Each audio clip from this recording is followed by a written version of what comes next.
यह दूसरा वीडियो है। इसके पहले वाले वीडियो में हम बढ़िया से चर्चा किए हैं मानवीय पर्यावरण, बस्तियां, परिवहन, ठीक है, और संचार। तो संचार अभी बताएंगे। इसके पहले वाले वीडियो में बता चुके हैं दोस्तों कि मानवीय पर्यावरण, बस्तियां, परिवहन, परिवहन का कुछ पार्ट यहाँ भी है और संचार के बारे में बताएंगे। यह दूसरा वीडियो होगा और जो हेडिंग है, चैप्टर जो है वह मानवीय पर्यावरण, बस्तियां, परिवहन एवं संचार। ठीक है, तो दोस्तों हमारे चैनल पर आप लोगों का स्वागत है। सभी को जोहार, जय हिंद। चलिए देखिए, हमारे वीडियो में आज मिलेगा आपको कि जल मार्ग। जल मार्ग क्या है, जल मार्ग कितने प्रकार के होते हैं, कौन से जल मार्ग किस देश के लिए है, इंपोर्टेंट जल मार्ग देखेंगे। इसके अलावा समुद्री जल मार्ग से क्या क्या होता है, कौन सा देश के लिए कौन सा समुद्री जल मार्ग है और महत्वपूर्ण जल मार्ग के नामों के बारे में जानेंगे। इसके अलावा वायु मार्ग के बारे में पढ़ेंगे, वायु मार्ग के बारे में जानेंगे, संचार के बारे में जानेंगे। चलिए एक एक करके चर्चा करते हैं बिना कुछ देर किए हुए। सबसे पहले हम जल मार्ग के बारे में जानते हैं।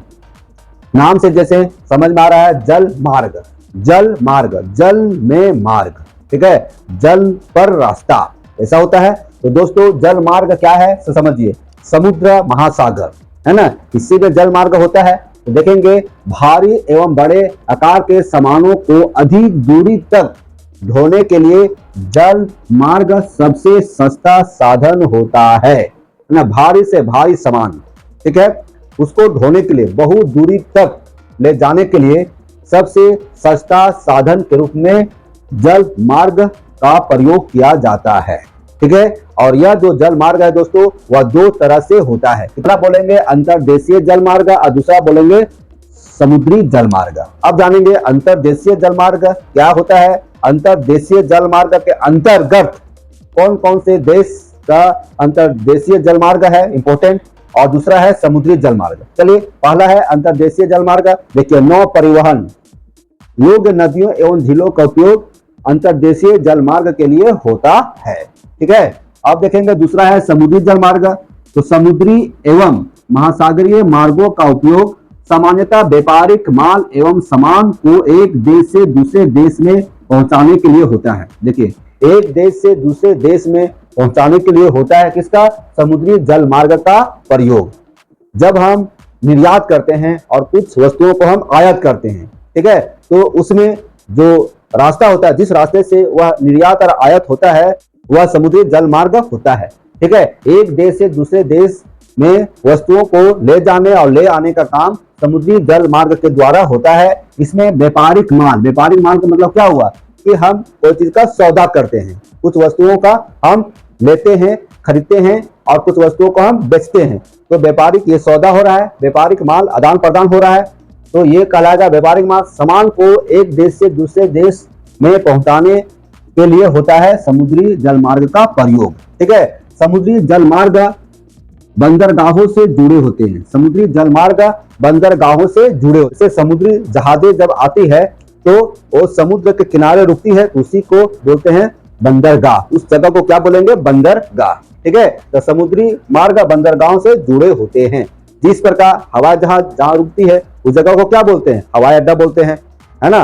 उसी तरह से बंदरगाह होता है समुद्री बंदरगाह। अब देखेंगे महत्वपूर्ण अंतर्देशीय जल मार्ग इस देश में कौन सा अंतर्देशीय जल मार्ग है। तो देखिए, भारत का बात किया जाए तो भारत में गंगा ब्रह्मपुत्र नदी तंत्र, ये है भारत का अंतर्देशीय जल मार्ग। ठीक है, अब देखिए दूसरा है उत्तरी अमेरिका।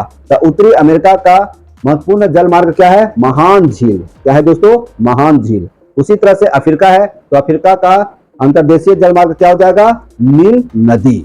क्या हो जाएगा दोस्तों, नील नदी। अब देखेंगे इस जो समुद्री जल मार्ग आप देख रहे हैं, तो समुद्री जल मार्ग बंदरगाहों से जुड़े होते हैं। तो जानेंगे विश्व के प्रमुख बंदरगाह। तो भारत का बात किया जाए तो भारत में मुंबई, चेन्नई, विशाखापत्तनम, ये तीन बंदरगाह भारत के लिए बहुत इंपॉर्टेंट है। ठीक है, उसी तरह से उत्तरी अमेरिका में देखेंगे दोस्तों तो इसमें आ जाएगा न्यूयॉर्क एवं लॉस एंजल्स।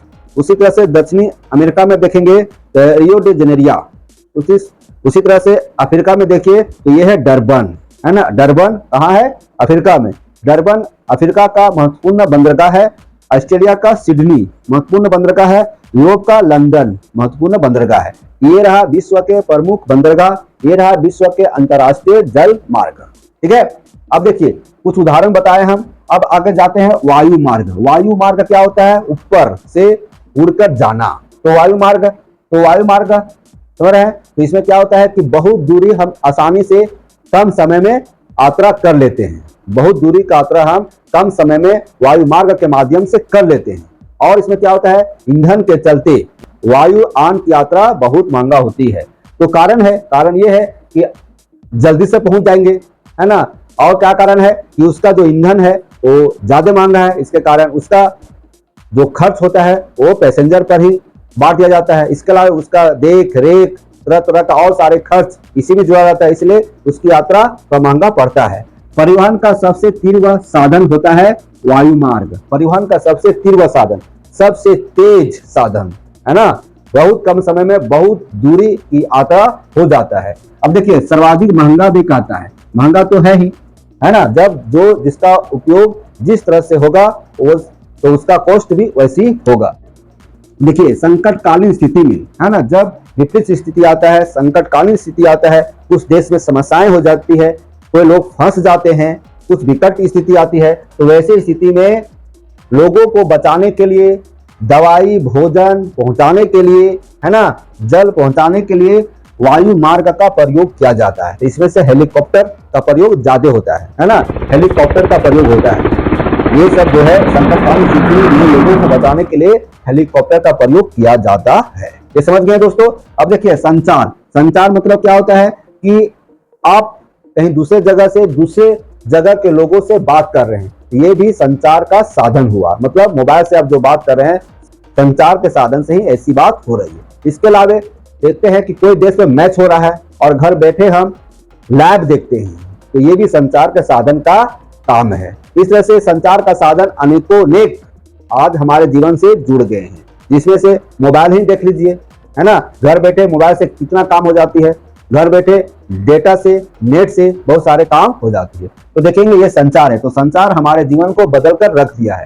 संचार हमारे लाइफ स्टाइल को बदल दिया है। संचार देश के उन्नति और विकास में भी हम योगदान दिया है। देखिए संचार क्या होता है? संचार द्वारा संदेश तथा विचार एक स्थान से दूसरे स्थान तक ले जाया जाता है। हमारा जो विचार है, हमारा जो संदेश है, एक दूसरे जगह तक जो पहुंचता है पल भर में, है ना, सेकेंडों में, मिनटों में, ये किसका कारण होता है? संचार के कारण होता है।